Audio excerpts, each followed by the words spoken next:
me now issue. I think it is there ready. You guys are ready? Okay. Okay. Just come here. Just go back. I want you to summarize this thing as well. Okay, sir.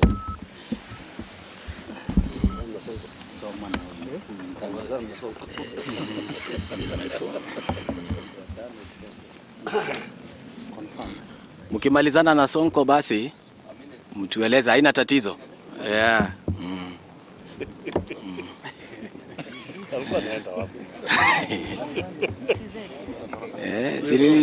Nilifikiria Ken, nilifikiri Sonko ni Sonkore. Nilikuwa naamini Sonko itachukua serikali mwaka mzima kumtia ndani.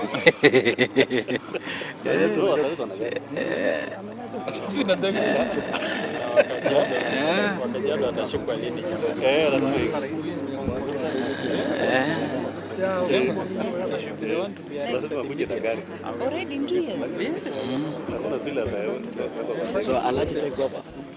Alaji takes over. Yeah. Interesting, eh?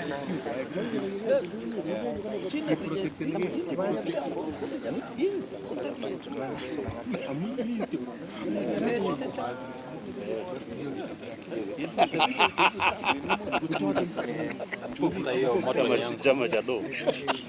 Chama cha shilingi.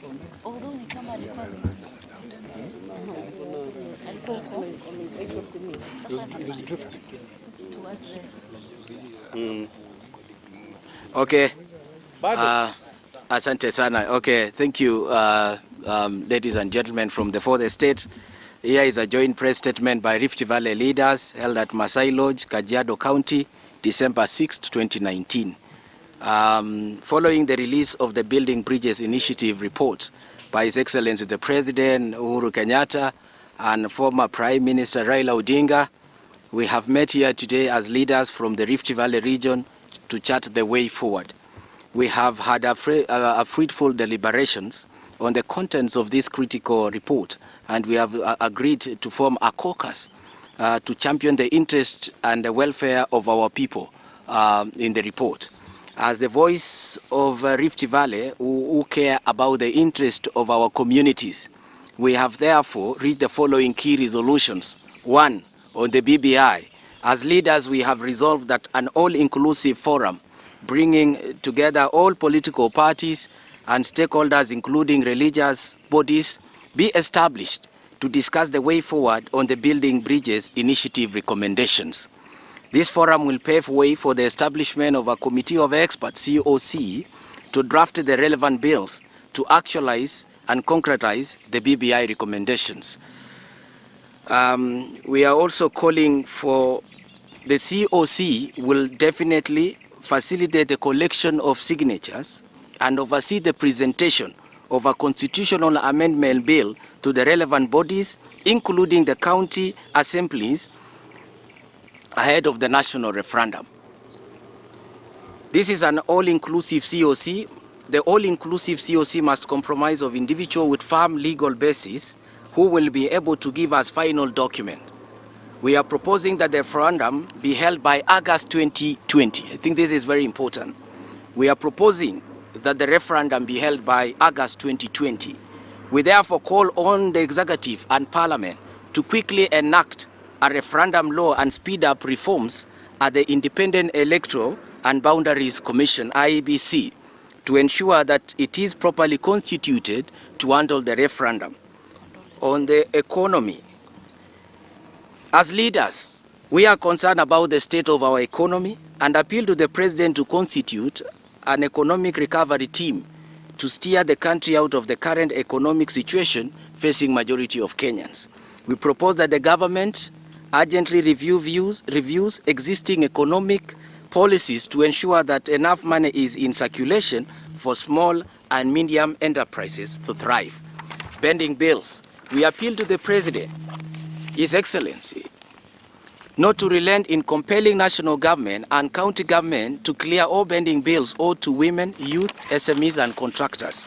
We ask the President to direct that all pending bills be cleared before Christmas to enable Kenyans enjoy Christmas, pay school fees, and also meet their medical costs and obligations, because we know most of the majority of people are relying on the business that they are doing with the government. So the government should pay these people so that they can meet their expectations. On corruption, we are concerned about the slow progress in the fight against corruption and economic crimes.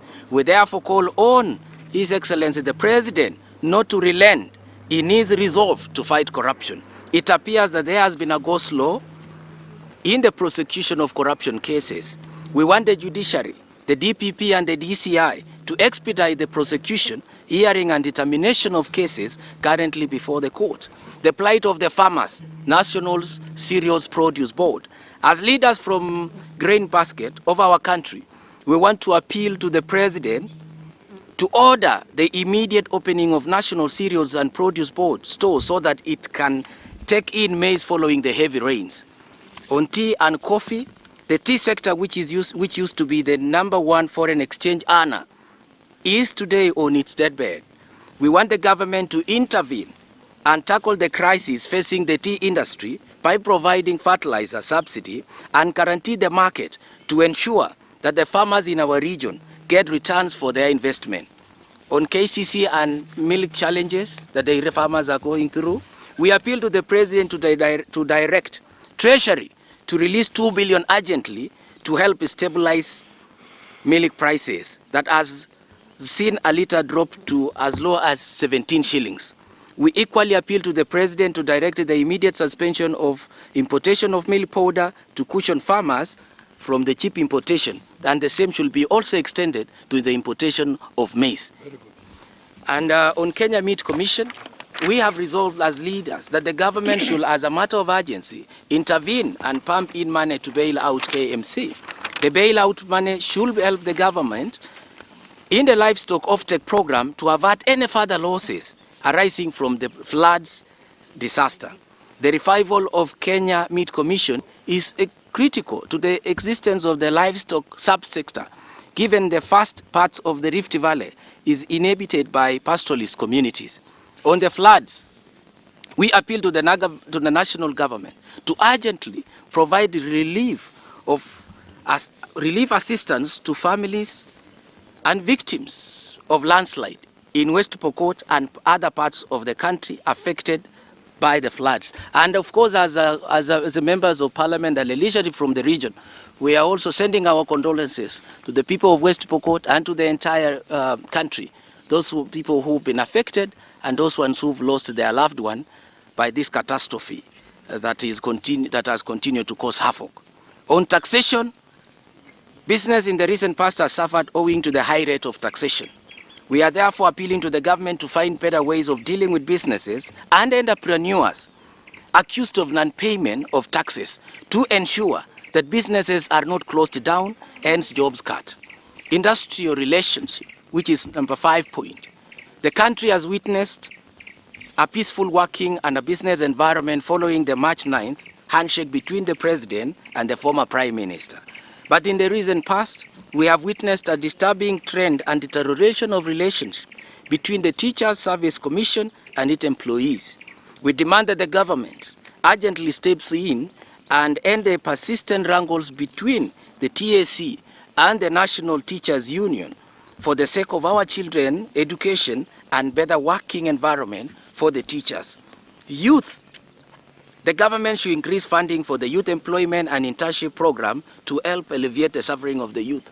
This is a point where we are concerned that the government has suspended employment and the hiring of interns and of course, other people in the government. So we are calling the government to suspend the embargo that they had put in hiring personnel. This is going to create employment for the many young people who are graduating every year from the universities. Women and persons with disabilities. There is need for the government to increase funding and ensure that this disadvantaged group gets the right share of access to government procurement opportunities, AGPO. We appeal to the President to order investigation into the 30% procurement quota for the youth, women, and persons with disabilities, since we strongly feel that AGPO has been infiltrated and taken over by the cartels and rich entrepreneurs posing as youth and women. Skewed appointments. There has been concerns of alleged skewed appointment in state jobs. In the spirit of inclusivity, we are calling for an all-inclusive government that reflects the face of Kenya. Any appointment, we are calling for meritocracy, but at the same time, should reflect the face of the country. There have been a lot of concern that the current appointment is skewed. And then in conclusion, we therefore appeal to all leaders to desist from unnecessary attacks to the head of state and render him the necessary support to execute his national mandate of unifying the nation. We thank you. And then the last one, we want also to call the government to move in speed and put in place measures to avert insecurity in parts of Rift Valley. Right now, we've got serious insecurity in parts of Laikipia, in parts of Samburu, in parts of West Pokot. We are calling the government to put all the machinery in place to ensure that the insecurity that people are facing is compacted. We are calling the government to work with all the stakeholders, the members of the parliament, the county government, and employ community policing so that to avert this issue of insecurity in those regions. I thank you. Yeah. So, Mheshimiwa, labda utasema kwa Kiswahili. Leo mimi nimejaribu kwa lugha ya Kimayae. Wewe pia jaribu katika lugha hii nyingine. Yes. Yes. Jikakamue ndugu. Yes.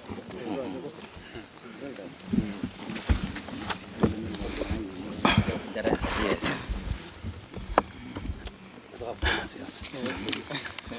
Okay.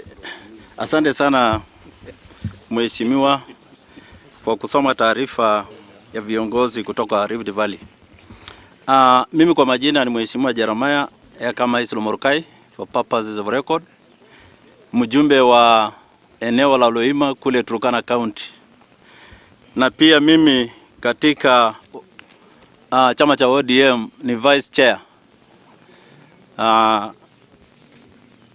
wa national. Kwa hivyo leo hii tumekuja hapa kama viongozi kutoka sehemu mbalimbali ya Rift Valley ama eneo la Uva, na tunatoka kutoa sauti yetu pamoja kama viongozi wenye maono ambao wanaangalia masilahi ya Wanakenya, masilahi ya watoto wetu ambao wanaenda shule, masilahi ya vilema, akina mama na watu wengine wote katika Kenya. Na leo hii ninataka kutoa jambo hili kwa viongozi wetu wengine ambao wanajaribu kulipinga jambo hili la BBI, na zaidi kutoka sehemu ya Rift Valley. Rift Valley ni eneo letu wote, na kama kuna sehemu ambayo ukulima huko ni eneo la Rift Valley. Kama kuna mahali ambapo kuna mifugo kama sehemu penye mimi natoka kule Turkana, sisi ni wafugaji na tuko na wanyama wengi, tuko na ng'ombe wengi zaidi kuliko sehemu nyingine Kenya. Kwa hivyo maono yetu tunataka kuangazia maneno mazuri ambayo yatasaidia wana Kenya, sio kelele tu ambayo haina busara, haina umuhimu katika akili ya wana Kenya. Kwa hivyo tunataka referendum hii iende kwa wananchi, kwa sababu tuko na pesa nchi hii. Kuna watu wanasema hatuna pesa ya kupeleka jambo hili kwa wananchi. Tunataka kuuliza wao pesa zilienda wapi? Tunajua Kenya ni tajiri, kuna pesa mingi zaidi. Hizo pesa ndio sisi tunataka ziende zifanye referendum. Wewe ambaye unasema hakuna pesa, lazima utuelezee, kwa sababu huko katika system pesa zetu za wana Kenya zilienda wapi mpaka unatuambia ni vigumu hata kufanya referendum. Na kuna mambo mengi yanafanywa kule nje ambayo yanaonyesha kwamba pesa zetu zilienda nje. Kwa hivyo sisi tunataka tuende kwa referendum. Mimi kama mjumbe sitataka jambo hili likuje kwa bunge, kwa sababu kuna mambo mengi ambayo lazima wabunge wa declare interest. Mambo ya prime minister kuja katika bunge, they have to declare their interest. Kuna mambo mengine ambayo tumenyang'anywa kama wabunge. Sasa tukiletewa the same document, sisi ambao kuna mambo yametu affect atutuangalie, kuna mambo tutaharibu. Na mimi nilishangaa majuzi wakati BBI report ilitokezea katika ndani ya bunge. Watu wengi walikuwa wanasema, yani viongozi ambao kazi yao ni kutafuta pesa, walikuwa wanasema prime minister ni Duale, sijui Duale prime minister. I don't know where. Sijui hiyo inatoka wapi. Kwa hivyo sisi tunataka BBI ile itasaidia Wanakenya, sio ile itasaidia mtu binafsi ndani ya bunge. Na sisi ni wabunge. Nadhani kwa hayo pia nikiwa mfugaji, mambo ya usalama katika Turkana County, katika Pokot, katika Samburu na eneo zote za Kenya.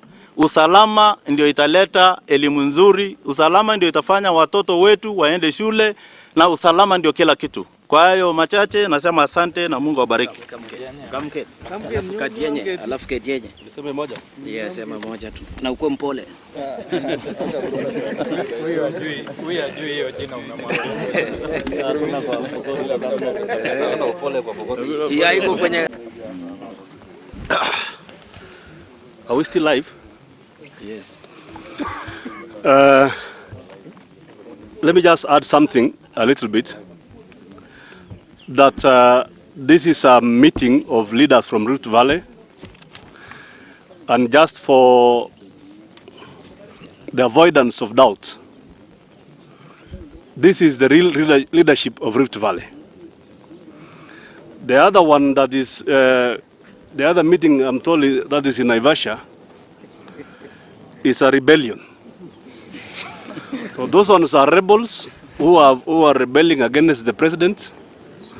They always look for anything to disagree with the president. So therefore, let it be known to Kenyans that this is the real leadership of the Rift Valley. We are fully behind the president in the implementation of the BBI report, and excuse me, we are fully behind the president in the implementation of the BBI report, and we are saying that the only route is the route of a referendum through the popular initiative. The parliamentary route is not a good route for this report. And because we must differ politically, I want you to note this. I am told that the other team wants now to change tact and say they support BBI. That's okay. But because we must differ politically, I want to say today that we may go the same route in terms of supporting BBI, but we will not go the same route moving forward in 2022. That the other team must give way to this one. Santeni sana. So Paris to be, yes. And then you. And then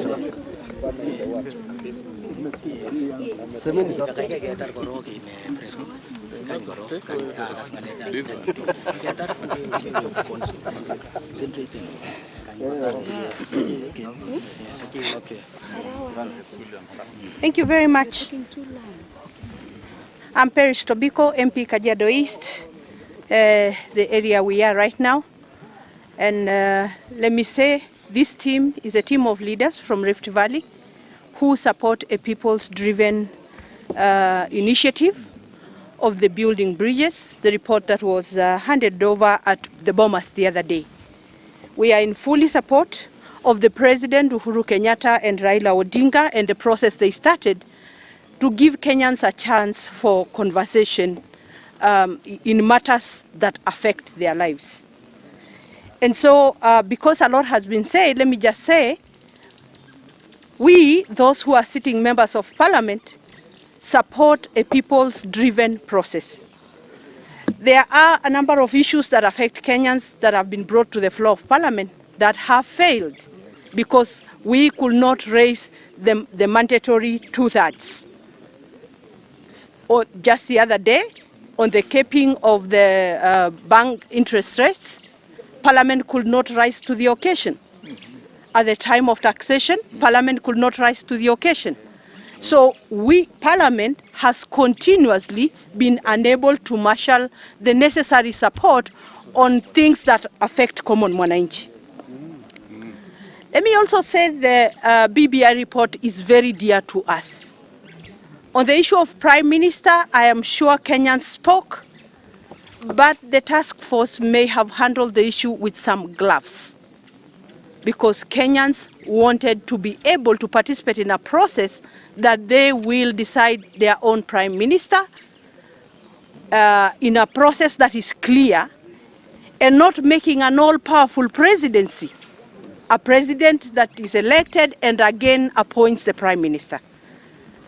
On the issue of gender representation, the task force again did well. But I would say, as a woman who is elected, that we as women of this country do not want tokenism. We want to go to the people. Maybe for other people, the issue of deputizing may have sounded very well. But for some of us, we do not want to deputize. We want to go to the people and be elected. Maybe the good gentleman here can deputize us. And so we want a process that will be fair, that the political parties will give room to all candidates, women and men, to be able to be elected by the people. So we do support a people-driven process, and that is why we are here. We represent all leadership in the Rift Valley, from all walks of life, from all political parties. And I am a member of Jubilee, and Jubilee is represented here. Maybe the other faction is a breakaway faction of Jubilee. I don't know whether they are Jubilee C or Jubilee B. But we are here not to support an individual, but to support the people of Kenya. Thank you very much. Thank you. So I will need Leisuda, then we will go to Kedienye, and then Isaac Ruto. Leisuda, yes, okay. Sorry. Kedienye? Kedienye. Okay. Yeah. Can go around? Yes. Then you can then after. Yes. Kedienye.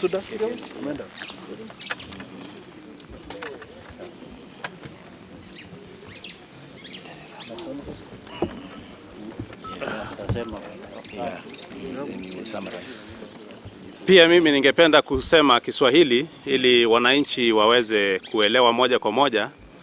Kama viongozi wa kutoka Bonde la Ufa, tungependa kusema kwamba tunaunga mkono kwa dhati maafikiano ambayo yamepatikana kutokana na kushikana mkono kwa rais wetu Uhuru Kenyatta na pia aliyekuwa waziri mkuu Raila Odinga.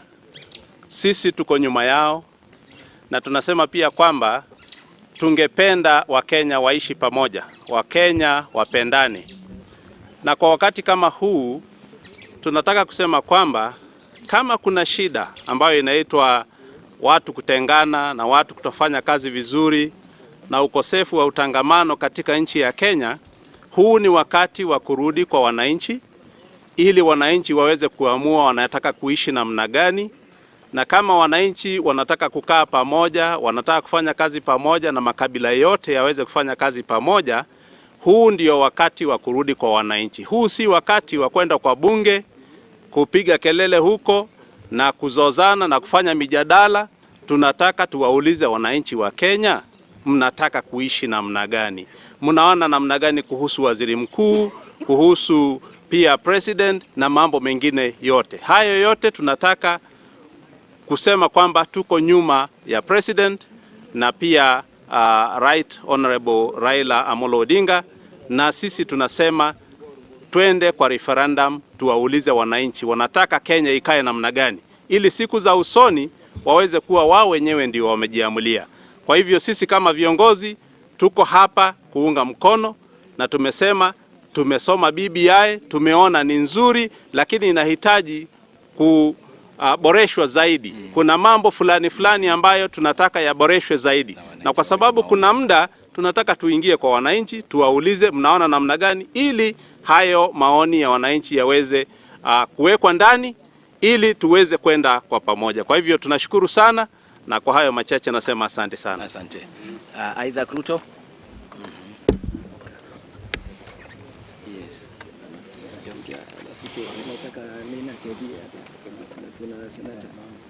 We still have to.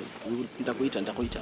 Alafu nitaita governor then. But as you've heard, the proposals by the BBI are not proposals that can immediately be debated and passed in a parliament. It will have to be actualized in form of a bill, and we expect to have a committee of experts to actually finalize that document and clarify certain areas on the basis of what the people of Kenya would like to see.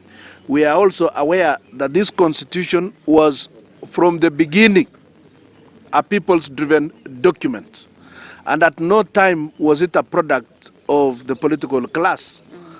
And we do not expect to revert such a popular document to only a few who are only interested in positions on a given date. We want a document that will be with us for posterity. It is very clear in the constitutional process that a parliamentary-driven one can be introduced in parliament, and if it does not garner 65% of the votes, it dies there and then, and it cannot be reintroduced for another 6 months or more, which is very clear that it can be ambushed and strangled on the floor of the House. And you can do that by either voting against it or walking away or being absent. It's possible for them to be absent on that day, even after telling us that they will pass it. So for that very reason, it is important that the provisions of Article, I think, 255, 256, 257, that is on the popular initiative, be followed. And we expect the promoters of BBI to own the process and forward a document for the public to sign in, and then the county assemblies to debate it and have public participation first, and have it debated and passed in the county assemblies. Once it is on the floor of the House, we only need simple majority and or even no approvals. It will still proceed all the way to a referendum.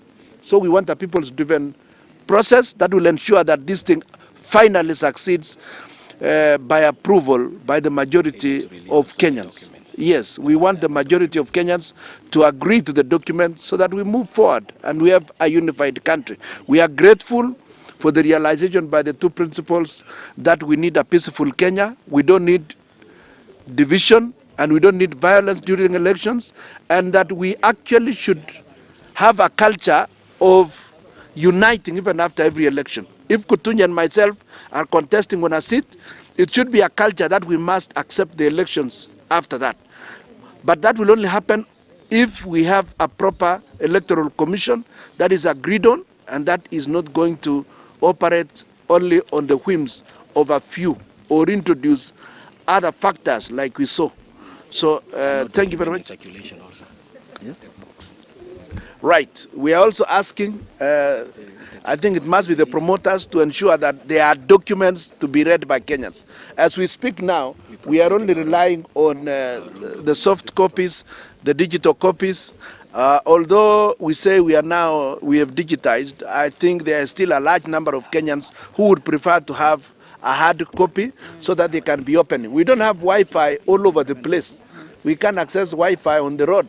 We want to be able to read these things in our villages with or without Wi-Fi. Thank you very much. Asante. Thank you. Thank you.